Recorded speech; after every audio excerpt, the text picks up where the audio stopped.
What's up, YouTube? So if jw.org comes complaining because we have a problem with their rhetoric and we're subjecting it to criticism, reporting it as some kind of news, trying to teach the truth contrary to what they believe, and please remind them of the Copyright Act of 1976, Section 107, and what is allowed under fair use.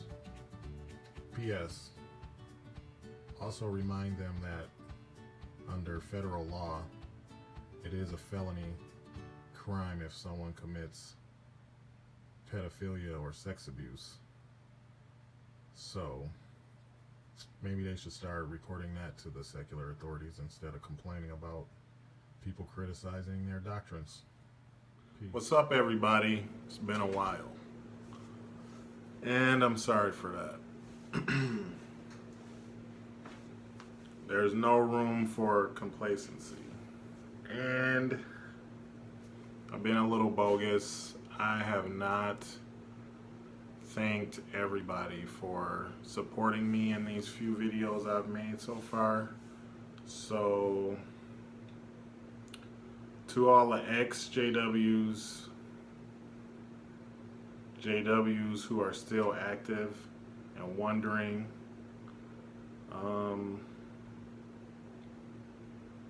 Protestants, Catholics, Buddhists, whoever watches, you know what I'm saying? Thank you for the support. I really appreciate it. And I'm making this video because it will be the intro to, I think I taped 4 of my elder meetings when I wrote 5 letters for reinstatement. So the inspiration for this comes from a video I watched 2 days ago that I'm sure a ton of people have seen. I think it's from London. It was a woman who was either a sister, a woman. We don't want to classify her as a sister because that's really an insult. So she's a woman, a nice person with a heart and a mind and feelings that are all disregarded by the elders in this video from, I think, 2013. So I will put a description, or a link rather, in the description of this video so that you can watch it if you haven't seen it. It is troubling and sad and infuriating because you watch her, or you rather listen to her, beg the elders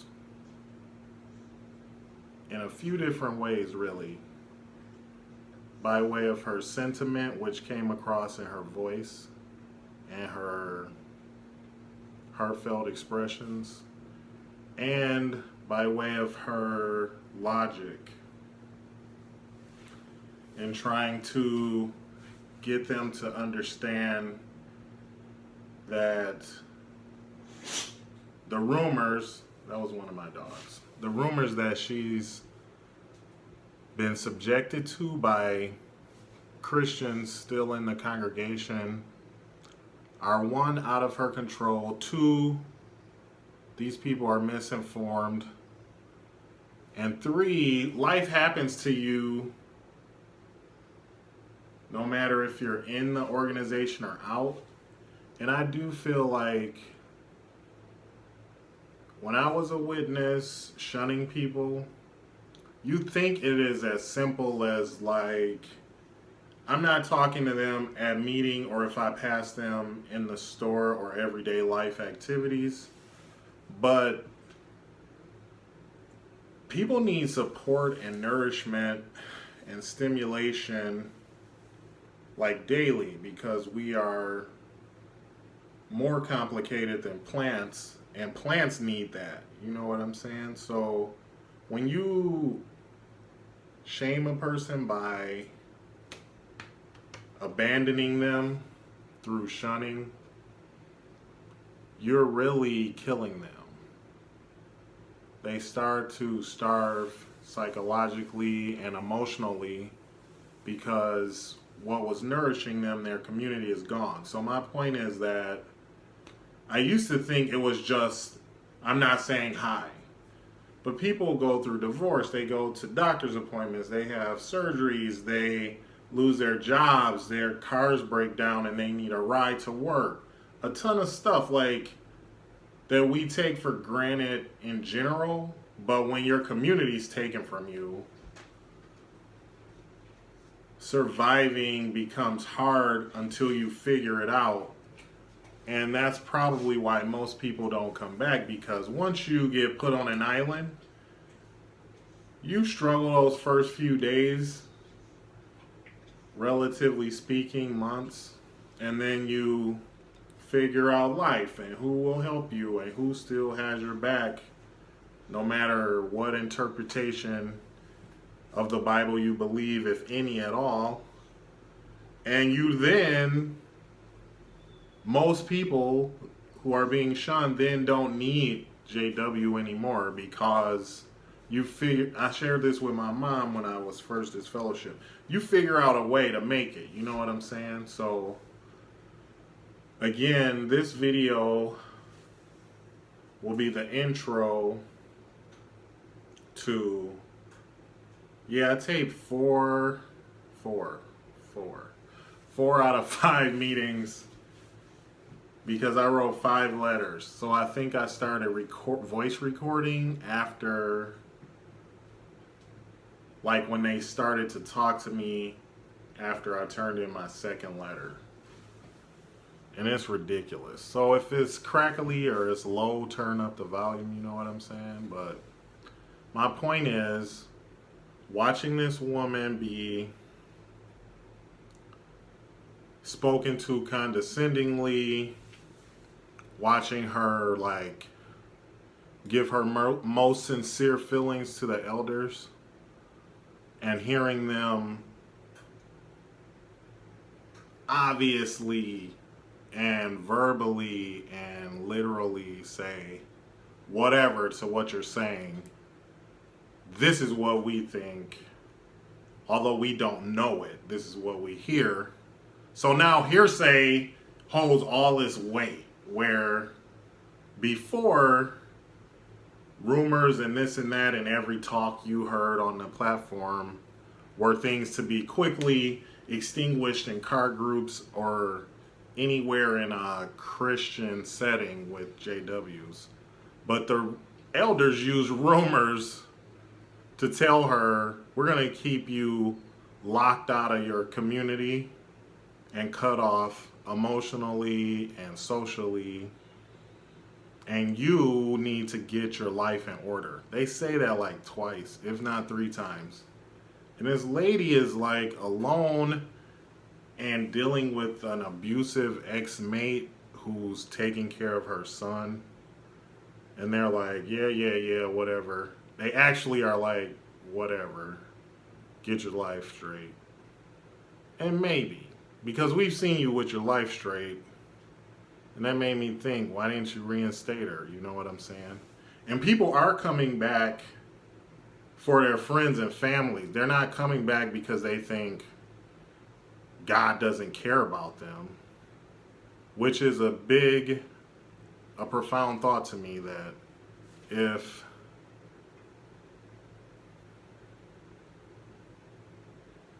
you thought God didn't care about you anymore,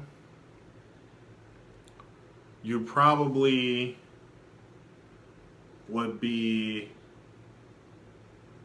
less, I want to say like, well, let me say it like this. I'm saying it, the second part first. Let me say the first part first.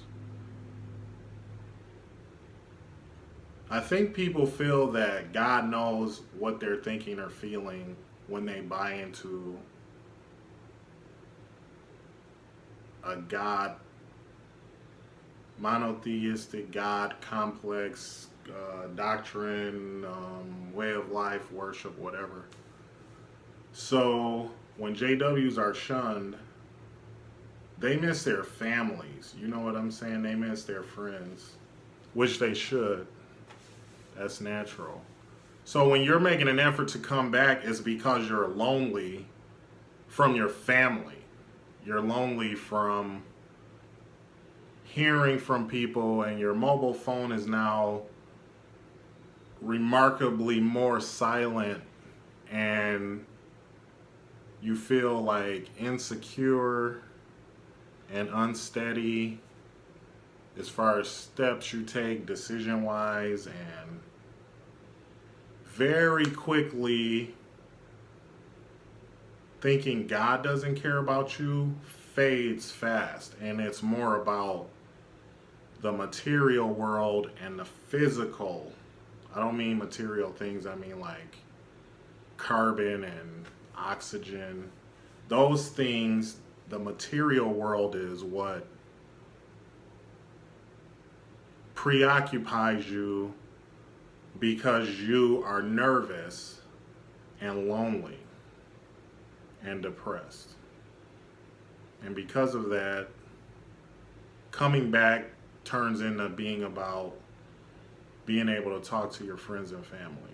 Because you don't think that, I thought that God wouldn't like abandon me. Like, no man can tell me God doesn't care about me, and if God ended the world tomorrow, that I would be done. No man can decide that for me. Like, I never believed that, although I did buy into my disfellowshipping for maybe 6 months until I heard things in those meetings that I'm gonna release. And that, like in this video from 2013 with the sister in London, that told me like, oh, this isn't God, this is just some stupid dudes with boxy briefcases and fake business attitudes who have no other real power in life. And so they're projecting onto me their ignorant discernings. And what's odd is that then took me down a path like, I need to make sure that this is the right place to be. And if I do come back, is this something I should be going door to door trying to be like Paul and persuade others into something that if we told them on the first meeting we had with them on their doorstep that if you mess up one day, you might not be able to talk to your friends and family, nobody would join, nobody would do it. So why would I encourage people into this after being reinstated and going back into ministry? If that were to happen, why would I bring people into something so hurtful and based not on God, because he's not talking to these dudes. God hasn't talked to, if you take the Bible at face value, God hasn't talked to anyone on earth for basically a good 17 or 1800 years. So why the heck, no, more 19 and some, 1900 some years. So why would God know how you feel, know you're sorry, know you won't do it again, and then let these men kick you out and cut you off and shame you publicly? So seeing her plead and scratch and sound lost and sound like she had no love in her life, and seeing those brothers deny her emotional support and safety.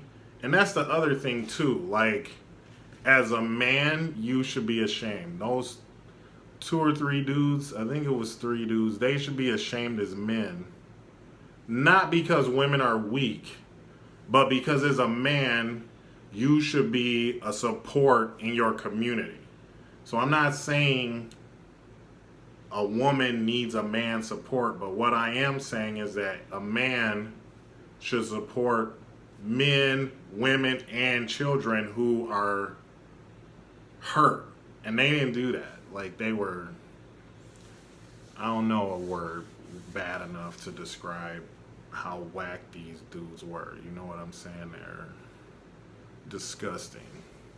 So if you're an elder, I got a disdain for you because you're a goon for the governing body, and they hand you down decrees to step on people's necks, and you do it without question. And there are a few who wake up and say, I'm done. But the majority do it. And it validates them, sadly. And that's what you see in this woman's video. You hear it. It's an audio, but you hear it. And it's disgusting, dude. It was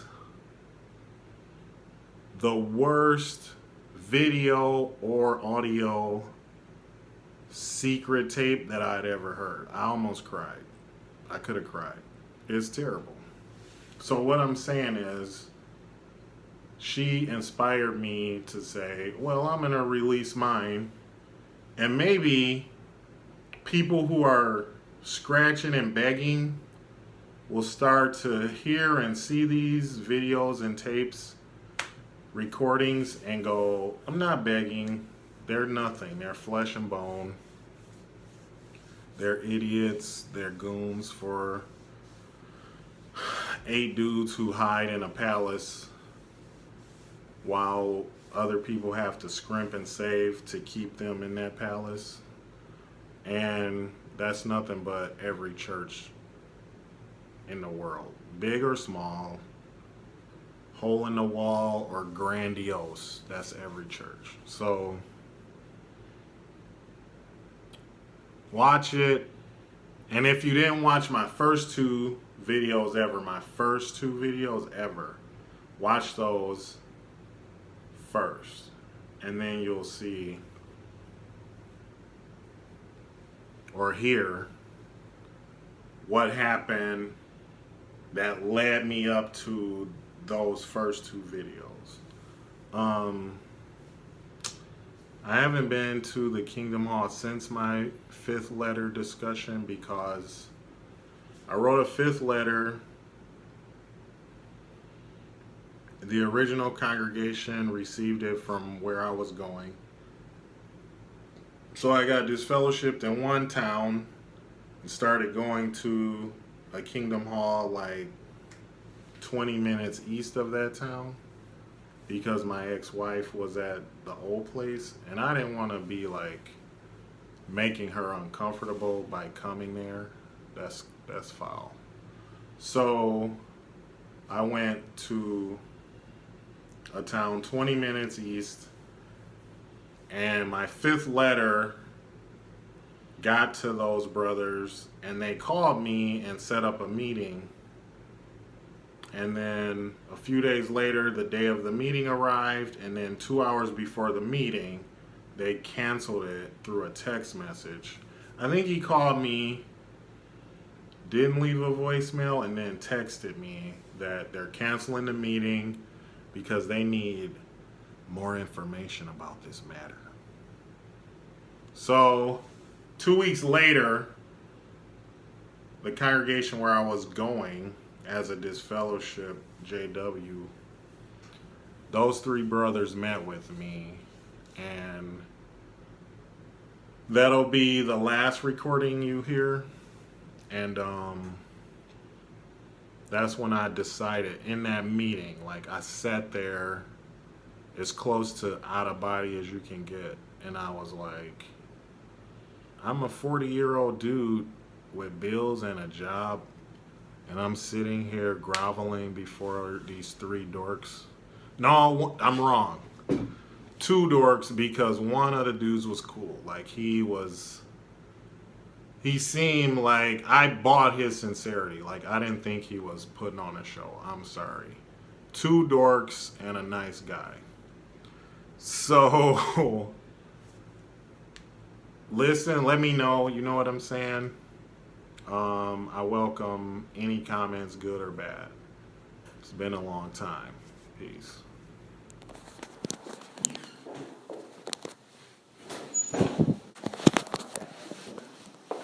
Hello. Oh, yeah. Hey, Dan.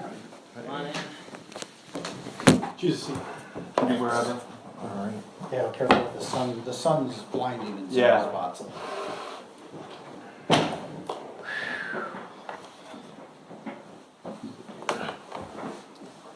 So no work today, they said, huh? Yeah. Is your day off or something? Yeah, we work every other day for 5 days, like Monday, Wednesday, Friday, for instance. Then you get 4 days off. Oh. Then you do it again, and every 20th day you get a furlough. Is it fire department or what? Mm-hmm. Okay. Madison Fire. Oh, yeah. Yeah. Yeah. Yeah. So I work on a Ladder 6, Medic 6. Ladder and medic. Mm-hmm. Oh, so you got medic training? Yeah. Maybe almost 4 years ago. Yeah. Yeah. Wow. Sort of voluntold to go to medic school. I suppose, yeah. Mhm. Guess what you're I doing? suppose, yeah. Yeah. Happens at work. Well, thanks for meeting with us. We got your letter, of course. and, Thanks for meeting me. So we wanted to meet with you and see what you thought about a few things. Okay. So I guess, just kind of. Happy to close it in That's all here. we need, yeah. Tried to fan them out. But, I guess what we'll start off with is if you wanna just kinda, you can have the floor if you want to, Mhm.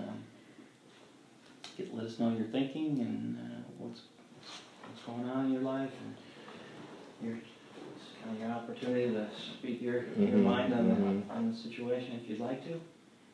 Well, the situation that got me this fellowship is over. Well, even before that, but since then, I don't know, 15 or 16 months, I've just been going to work and looking for a house to buy. So that's about it. Like, no contact with her or any kind of like new friends, or I think I can see how that's a driving force, like I don't, for lack of a better term, the being cut off and longing for that association after giving it up and making that mistake against Jehovah and then having to pay the price. So I think I've kind of embraced being by myself in order to let it like sink in and learn something from it. So that's all I've been doing is looking for houses and going to work, really. So no other relationships or? Mm-mm. Nope.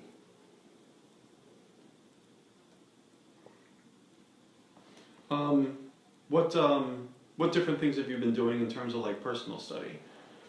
Well, I think when I started to get frustrated, that led me down this road.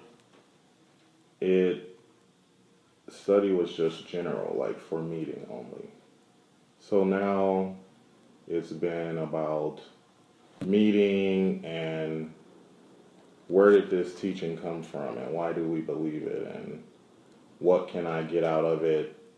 Like we always hear, don't listen to it for everyone else but for yourself. So getting back to more specific, where for a few years it was just like service meeting, watchtower, book study.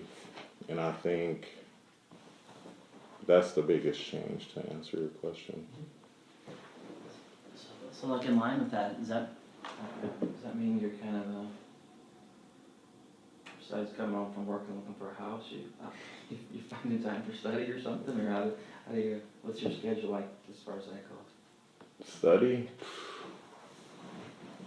Think of something, 2 in the morning, 8 o'clock at night, 10 a.m., and then look it up, read it, find every article having to deal with it, but making sure at least the structure comes, I feel, for the meeting studies.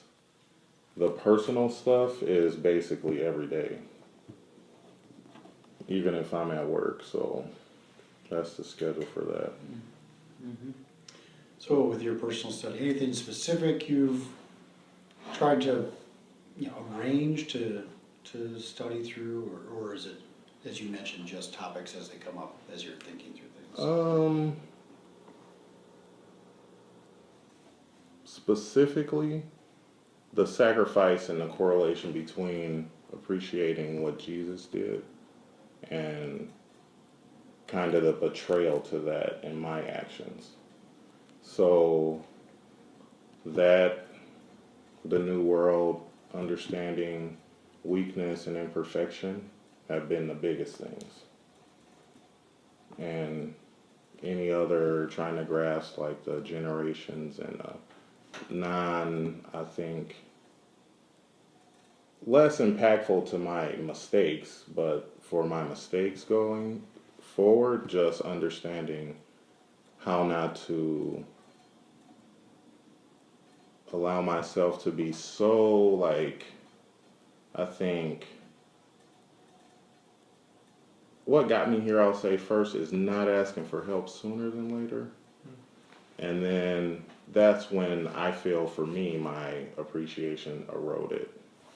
So if I'd have got help sooner, I think I would have not, like, obviously been here, but also would have kept that relationship with Jehovah on my mind more and in the forefront. And then no matter what I was getting at home, that would have been the motivating force to keep straight, so to speak.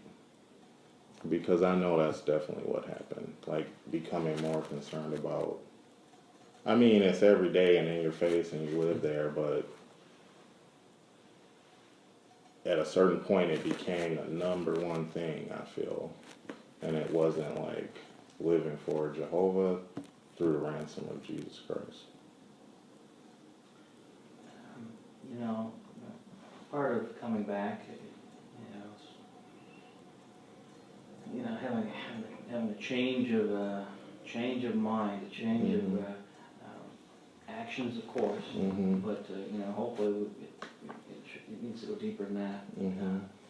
Especially in serious situations like you found yourself in. Mm-hmm. And so, how does someone in your position,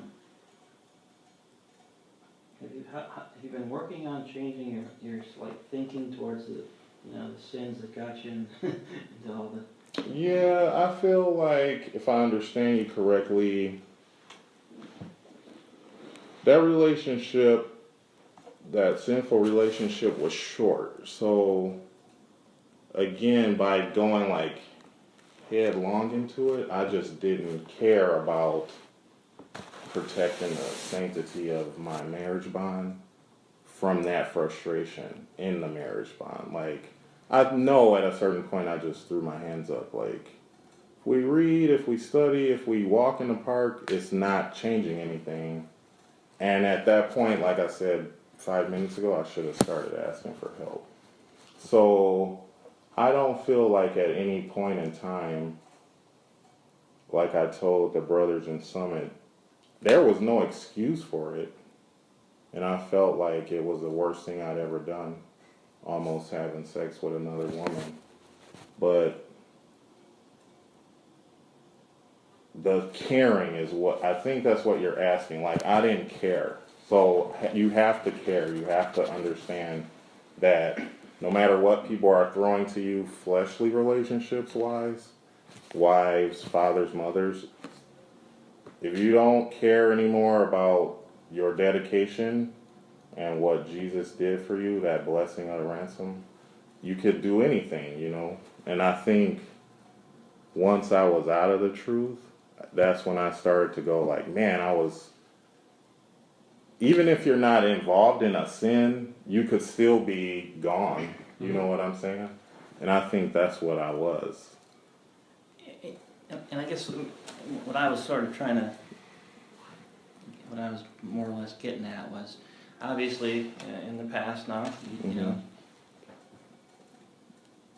and it's the past. You know, you let yourself get involved with, you know, immorality and Right.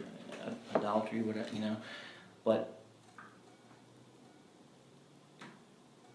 moving forward from now, you know, a lot of times, what's to stop it from happening again, or what, you know, how do you get a grip on training yourself in a different way, or have you come to grips with how's that never going to happen again to Leon Boggs, you know? Yeah, I think again for me, once it's over, you do the Monday morning quarterback thing, which is very simply put, but that's the best expression I can think of. And I can't say it, I just did not care. So when you don't care, like everything is begrudging. There was, I guess, a thing I didn't say before, there wasn't joy. So like I pray with my wife just because you're supposed to. I would call her from work to check in with her just because, not like, well, let me call my wife, let me carve out time, let me make sure because I love her, so then that irritation and our lack of getting along caused me to make everything else about Jehovah last. So I don't know if I can say it a different way, but to say, if you're saying, how would I not let it happen to me again? I have to make sure that no matter what I'm going through again, or whatever someone's presenting at me, I do what is pleasing or asked for me by Jehovah. And I was that person. To me, the intensity of what was going on in my home, I would have never imagined that it would make me throw my hands up, literally, figuratively, in my practical actions day to day, and that's what I did. So to avoid that, I can only say that I would have to make sure. A brother told me, you want Jehovah to be pleasing to you, you want Jehovah to find you pleasing, and you want him to understand that you appreciate your relationship. And I was not letting Jehovah do that, and that's why I'm in this meeting today. And that's what I can't say it another way but to say, because I didn't continue to live for Jehovah, then you'll go or do whatever you want to do. You'll seek your own interests. You'll not care about people's feelings. Even if you're being injured, you still can't, I still can't, which I did, take it personally and put yourself first. And I think not putting myself first and remembering Jesus died for everyone. That includes me. Don't do bogus things. Don't give, outside of like arguments or feeling acutely depressed over whatever in a week or two. You might even be a couple months, but you can't. I let myself get in that place and just stay. And when that came up, I didn't do what was necessary. I think I needed to talk to somebody, with or without my wife.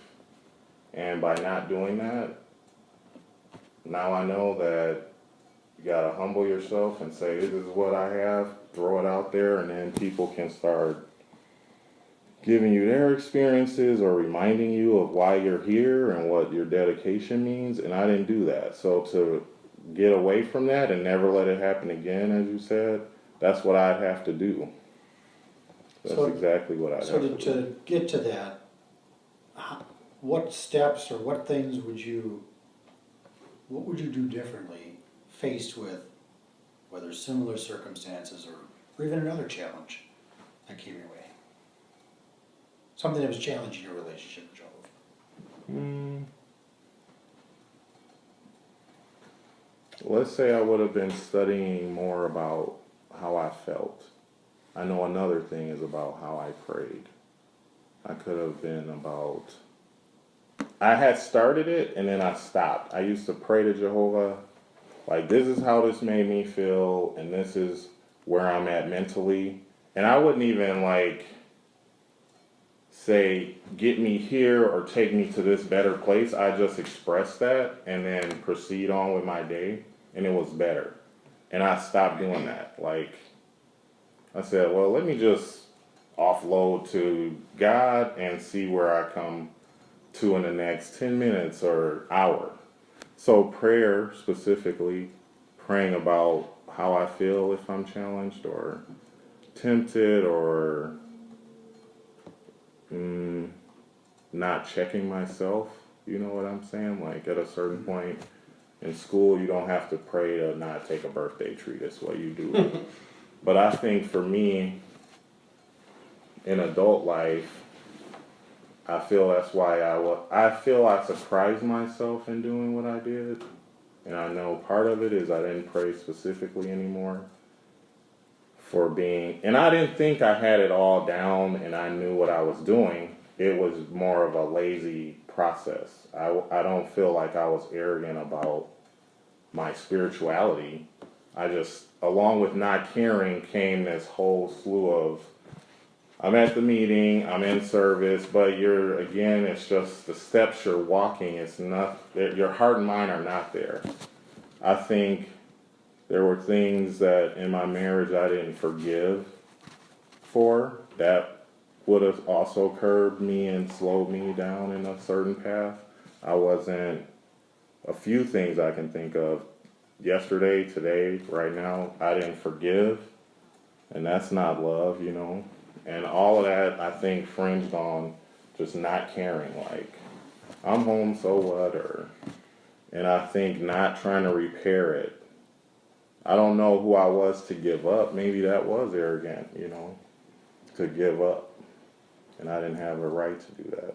But that's what I did. I know I did. How do you feel about God's laws today? I mean, you know, let's put the past in the past, lay on right now.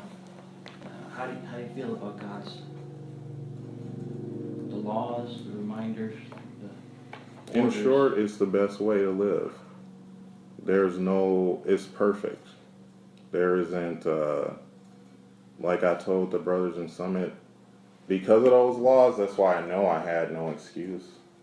I had reasons, but excuses are like, how I understand it, those are reasons and they get you off the hook. I had nothing there. It was inexcusable.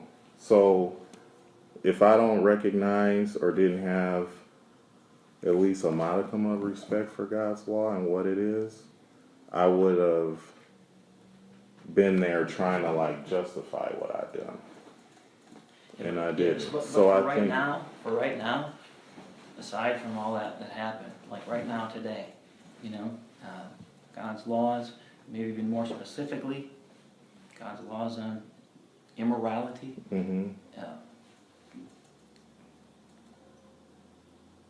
Have you made an adjustment in your thinking on those? Yeah, I never thought it was okay, is what I'm trying to say. I get it. Okay, We've been witnesses, you know, and Uh-huh. I grew up in the truth, and so I get it. Okay, Yeah, that's so God, did I, right, so- but I still, you know, if I can, you know, it doesn't. We know that's the best, you know, but Yeah. but what I'm asking is when something like this happens and we get disciplined, and it's like it's a heavy, it's a severe thing, you know, and sometimes it affects us in different ways, and you know, and I just asked him if he had a comment about God's laws and immorality and how they affect your life now, you know, and not then. I can but see like how right it now. violates and where it gets you, because I'm living that now. But I have no challenge to them. I think, again, it's the best way to live. I don't think that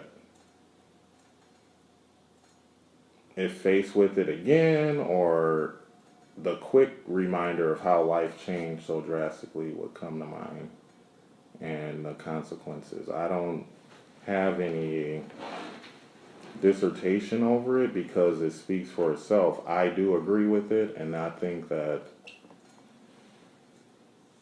it goes without saying, but I'll say it, that's the only way to live. That's the only way to be a part of the true religion and be pleasing in regard to immorality and every other thing. But with immorality in my case, that it was unspeakable, and I every day think about, like, man, how could I have 10 minutes before it or 5 minutes before it? So going forward, obviously, I feel like that was stupid, and I should have just stuck to God's way. Anyone who asks me or brings it to me, that's what I'll tell them. I can't talk about it without both, like what I did and where it got me, and also how I feel about it now. But for now, of course,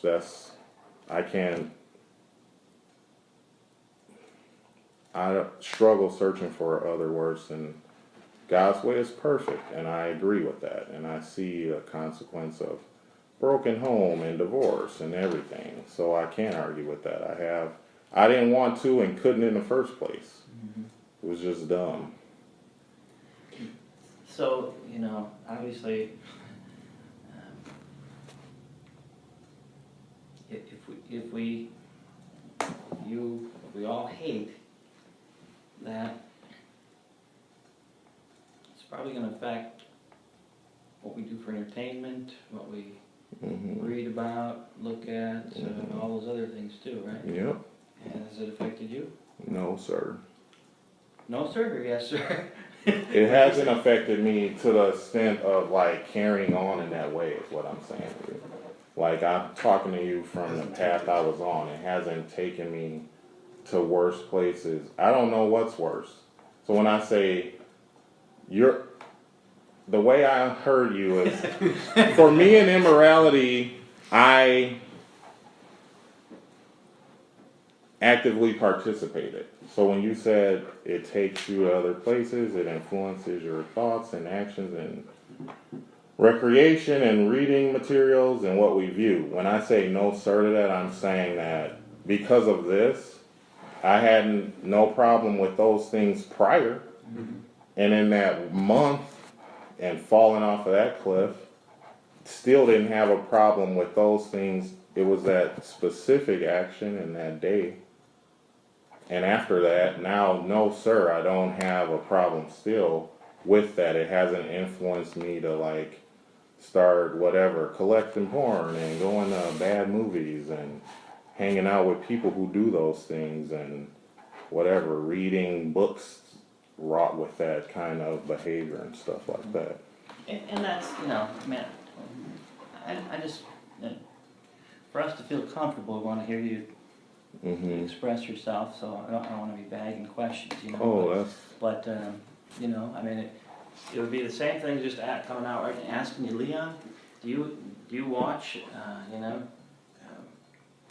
shows that show immorality? Not even just outright porn, but there's a lot of things that lead up to things, that soften our mind about the very sin we got in trouble for, And so that's what I was kind of, if you want to know what did that, no, I want to know what you're doing right now. Oh, Yeah. I'm not doing. Well, the past, we're putting in the past.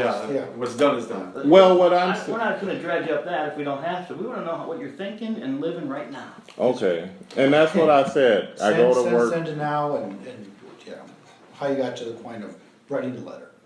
Okay, so I assume none of you have been disfellowshipped. I have not. Okay, so for me, being disfellowshipped, I don't think when we're walking in the world we really think about it. Like, your phone rings way less, you don't really have anywhere to go, you just live like what you might term the mundane parts of life. You wash, eat, work, go to meeting, wash, eat, work, go to meeting. So when I talk about it, I'm telling you, like, because those things weren't a problem before this issue, and the reasons why I had the issue was a lack of forgiving, a lack of actively pursuing my relationship with Jehovah, when I started to not care, that brought me to that day. That 3 weeks that ended on that day, that mistake.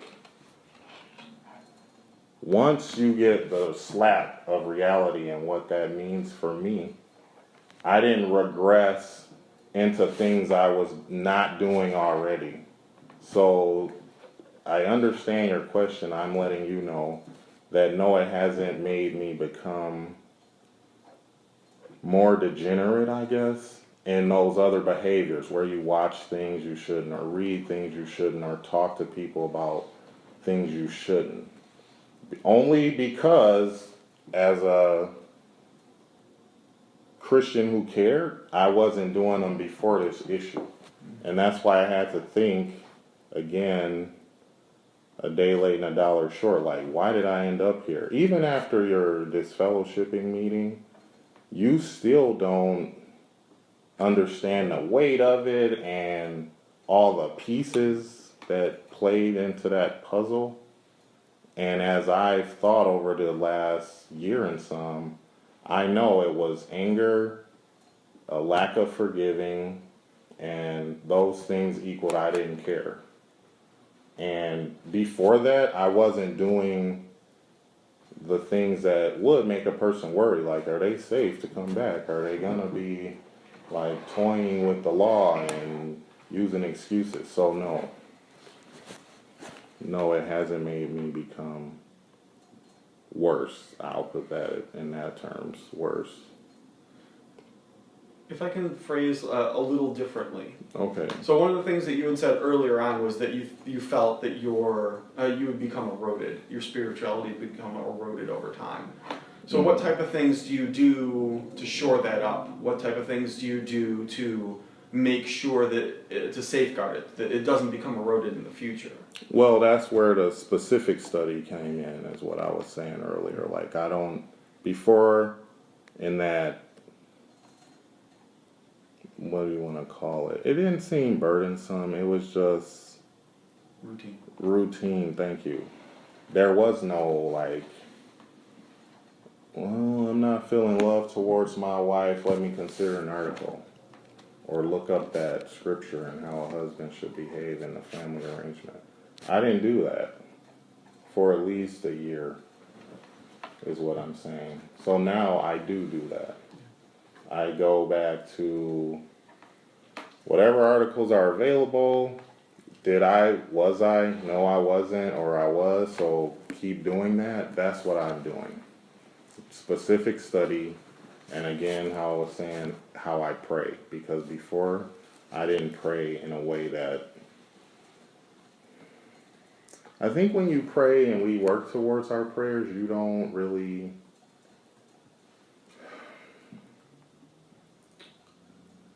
you don't have an excuse. We get a lot of literature, so if you're reading something you shouldn't, you can't say you don't have something else.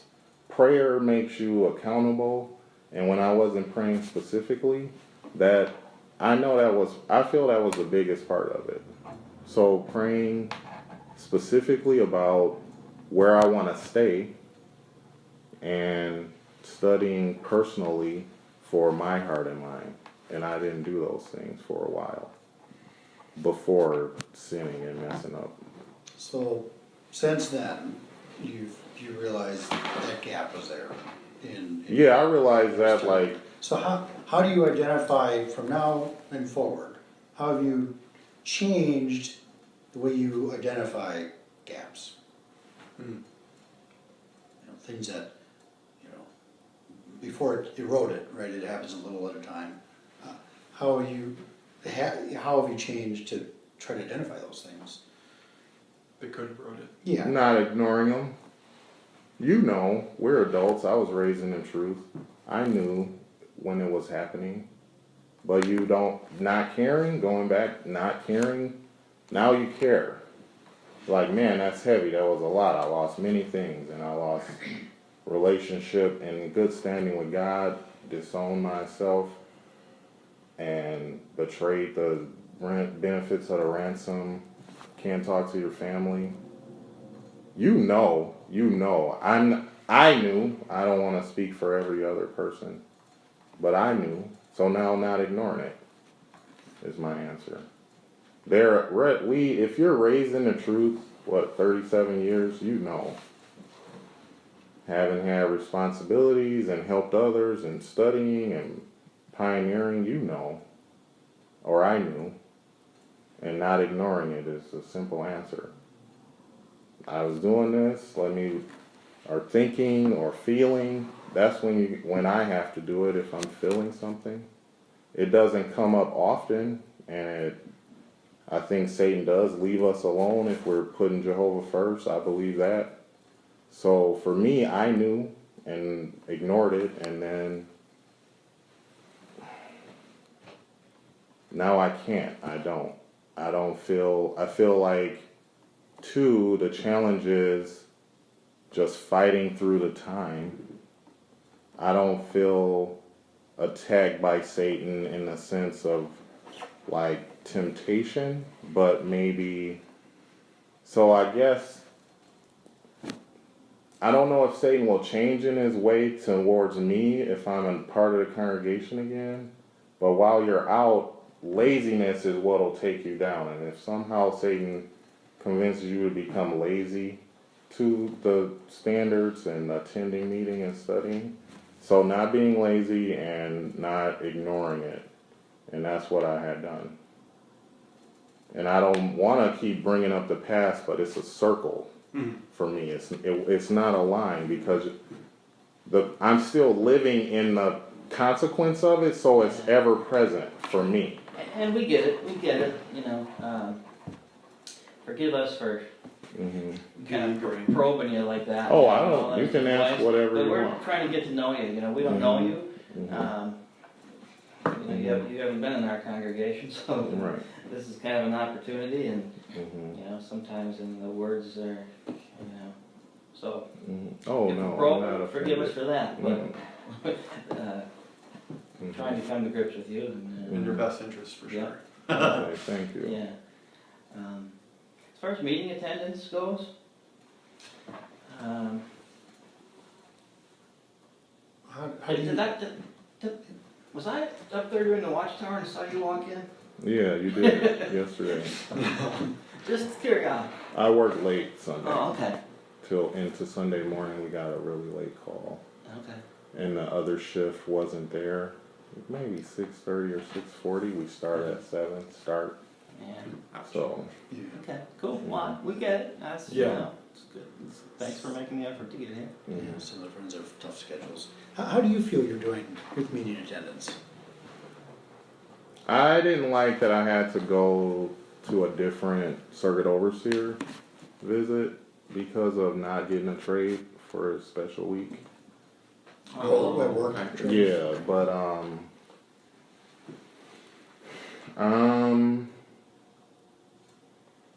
I come and I study before. I don't feel like, I think I could probably be here 5 minutes sooner.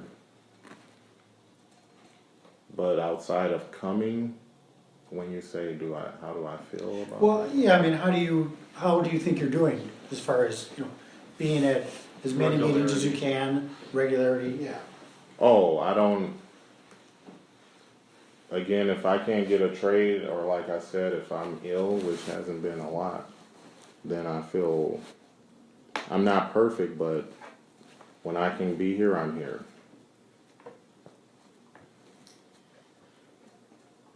Because it's possible that we might not notice you. Yeah, that's true. If you come in 5 minutes late, you leave at the bell.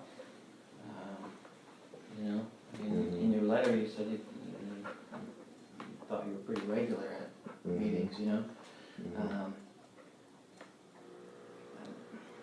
Not 100% sure of that, you know. And I don't want to say I know everything, so that's why, you know. But like, one thing I did notice, and the other brothers I think did too probably, after our last meeting we had with you, you know, and we kind of said, well, you don't have to write a letter every month, you know, it's not necessarily. So, I mean, thank you for respecting that. Mhm. You know, Mhm. it shows Mhm. something.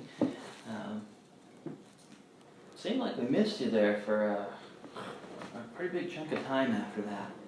I was looking for you and I didn't see you, and then another meeting, and it was like pretty good stretch of time. I had was there a a reason for that? Yeah, I had a thought of maybe, which I can't say is wise at all, going to Spanish, where I used to be. Oh, okay. So then I did go there maybe a month, and that's probably how long you didn't see me for. And I think that first meeting was Memorial, maybe. And then it occurred to me, like, this is just like starting over. This is what that would be. So I said, let me go back. And that's what I did. Yeah. So thank you for noticing.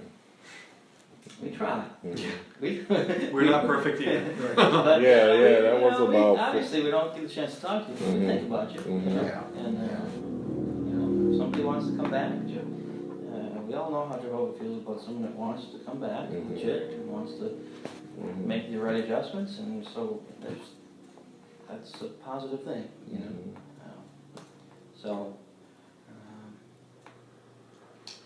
how you brothers? You you asked enough questions for now? I think so. Okay. Yeah. That I can think of. So what's going to happen, I guess, Leon, is, you know,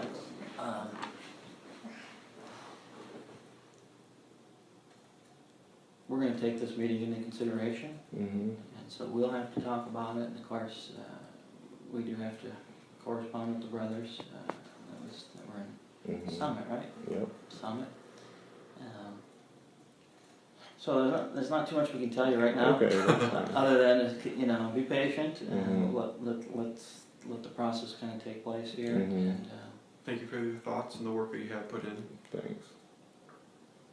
and so we'll just leave it like that, but we will be in touch with you. And then I meet with them, is how they told me Well, a year ago. you're going to end up meeting with them Mhm. because they're ultimately going Okay. to be the ones that do the official, Okay. which is wise because they were on Mhm. They were the there. case and everything else, you know. Mhm. Since you're going here, we're kind of their eyes and ears for now to help them Okay. out, you know. Yep. You can almost think of it as like a character witness. Mhm. Again, we don't really know you, they do, but we Mhm. know who you're becoming. Okay. Yeah. So just fill in all the gaps. And they mentioned that, so, Mm-hmm. all right. Okay. Well, keep up the good work. Thank you. And we will be Let me in know. touch. All right. All right. Thanks, Thanks for Leon. your time. Yep, absolutely. No problem. All right, take Thank care. you. Yep. See you later.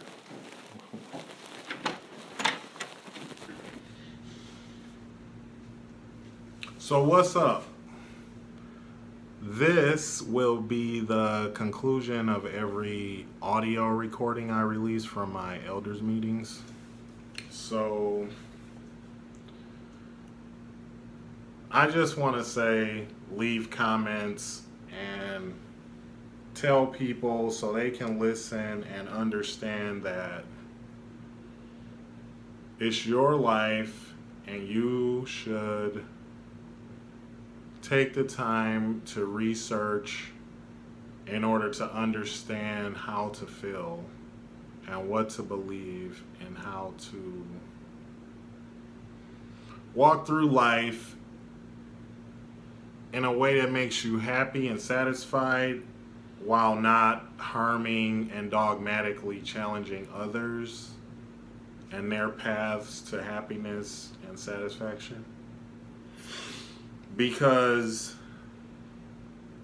JW and their elder goons will try to make you feel like you're nothing and you can't connect to your creator or maker without them. Because they believe, which now to me as bad as people give Mormons the business, JW is right there. It's like Mormon, JW, Mormon, JW. Like the beginnings are many years apart, but equally peculiar, or almost as equally peculiar, because what JWs are essentially saying is that Jesus died in the eastern part of the world, the Middle Eastern part of the world, and God had only, according to the Christian Bible, or Christian holy book, the Bible, dealt with the Middle Eastern part of the world, and then all of a sudden, like at the turn of the century, he was like, I'm going to deal with a white dude who's got a lot of money, and he will be the one to bring my truth back to the world because Jesus didn't do a good enough job. So that's nuts to me. Like, they talk about Smith and Mormons, and he had the seer stones and nobody could see it or interpret it, and he never showed them the gold plates, and he buried them and they got either taken away or disappeared, and he was the only one privileged with the knowledge.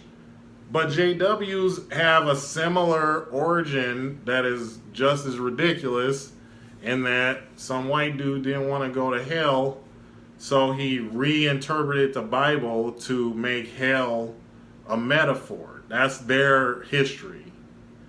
And now they want you to die on the operating table by refusing blood based on that, and to break up families and shun your mom or brother or sister or whoever, and judge you for God, literally, in their elder book, tell you you're gonna die because you committed a sin and you told people, but they don't believe you are really sorry.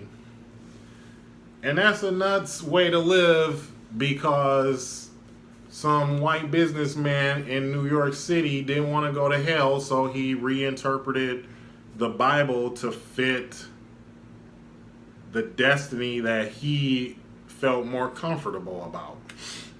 And that's JWs. So, think twice when the elders are challenging you and pressuring you and asking you loaded trick questions, because they do ask you trick questions, and they do hope that you forget what you said 6 months ago or 1 month ago. And they do talk to people behind your back to get information, because they're just going to assume you're lying when you meet with them. So screw it. Like, be the adult that you are, because no matter what the elders say, you still have to pay your bills, put gas in your car, feed your family, go to your job, try to sleep and feel secure, and the elders will not help you with any of that. And that is what real life is.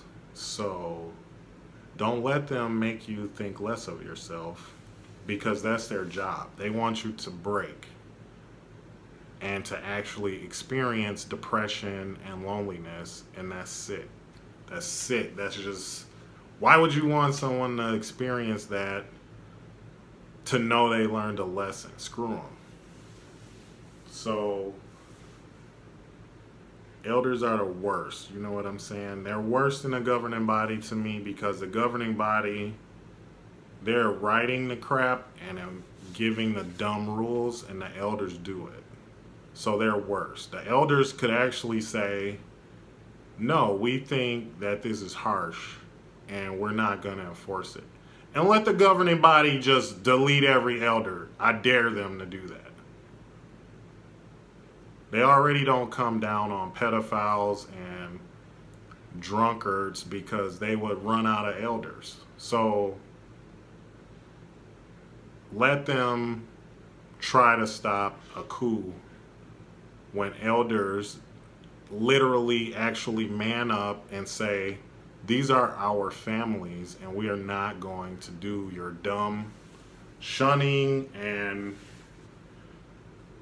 elders always would say, my dad would say a lot, elders aren't police, you are police.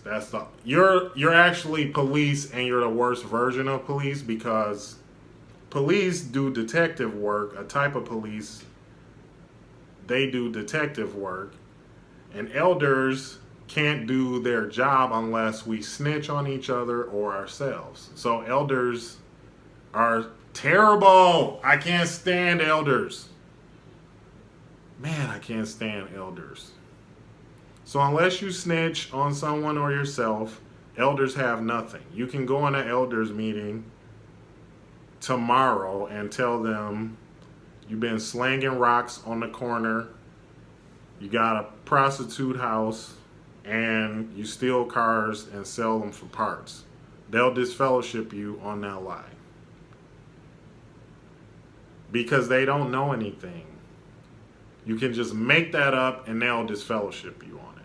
Just made up. And they'll tell you, we prayed about what you told us, and the spirit of Jehovah led us to say that we need to disfellowship you because you've been selling drugs for years, according to your story, and you like prostitutes. And you can make that up and tell them, and they'll tell you they prayed about it, so you got to be disfellowshipped.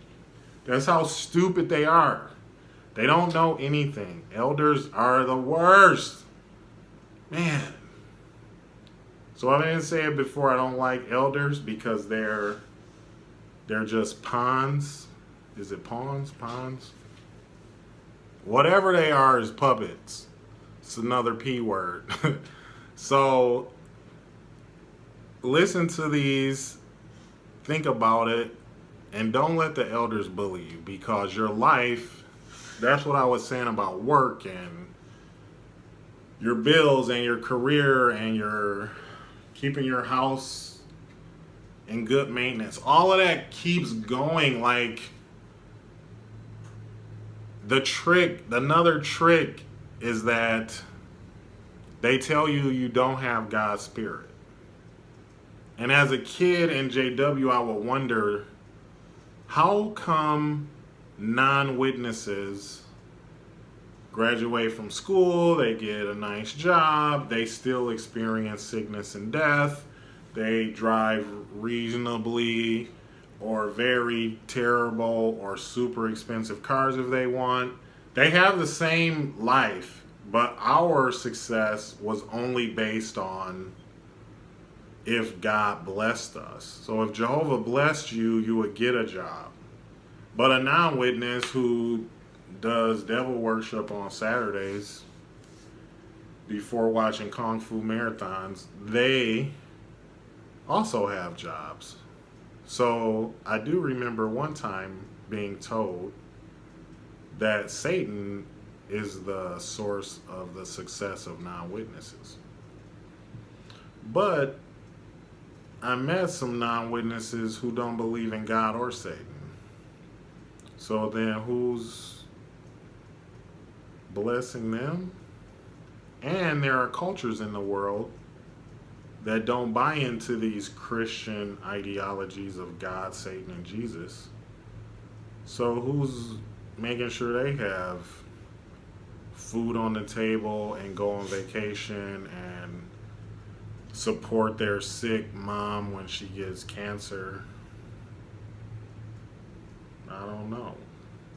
Well, actually I do. It's all made up garbage to control people and make money. So your life will continue without the elders, and you don't need God's help to be successful at work and to teach your children to share and to treat your wife nicely and to buy your husband a tie that doesn't light up, that he'll like to wear. Or to get a new car, you don't need to pray because banks don't pray. So why would banks only work if you pray? That's dumb. So that's what the elders trick you into believing, like your life is going to be shambly until you get back. And actually, my life, after getting a house and buying a car and deciding if I want to go on vacation, like, it's easier or just the same. JWs aren't immune to sickness and death. So what's special about them? You got to ask yourself, like, why are they special? They don't have any unique Bible knowledge. They're preaching a message that has no proven latter-day fulfillment to preach. Jesus said preach. They did that basically 2,000 years ago. Where is it proven that a guy in New York would start this up again? I don't even think, New York didn't even exist, right? So don't let the elders punk you. Take back your life. Tell them no. Make them feel like they're the ones rejected. Because as cliche as it sounds, the power is in the people's hands. And with JW, it's in the women's hands. If women, especially mothers, challenge these bogus, whack husbands who know these foul things about pedophiles and double standards for ministerial servants and elders, and man, what was that movie with Reese Witherspoon and Tobey Maguire where like the world was black and white and then they experienced like some non-cookie cutter stuff and there was color in their world? What's that called? It's a trivia question. But the point is, that's how this is. So if you pull back the curtain, there's corruption. These bogus elder husbands know this, and they protect each other, or they create these allowances so this guy can keep serving and people don't see hypocrisy and double standards. So take your life back. The power is yours. That sounded like a He-Man cartoon, but it's true. Screw the elders. They are the worst. I saw something on like Dateline and they asked this lady who was in prison for murdering her boyfriend's ex-girlfriend. They asked her, who do you hate? And then she gave a prison rule that you hate cops, snitches, child molesters, chomos, child molesters. I'm going to add to the list elders because they're weak. Elders are weak. And that makes them terrible. They are not protecting their families. And they live by a double standard. And they're actually getting punked by the governing body. So you got cops. I like cops in this city. But after that, snitches, child molesters, and elders. And what's ironic is elders actually help child molesters. That's nuts. No pun intended. That's crazy. So that murderer lady was on to something. Peace.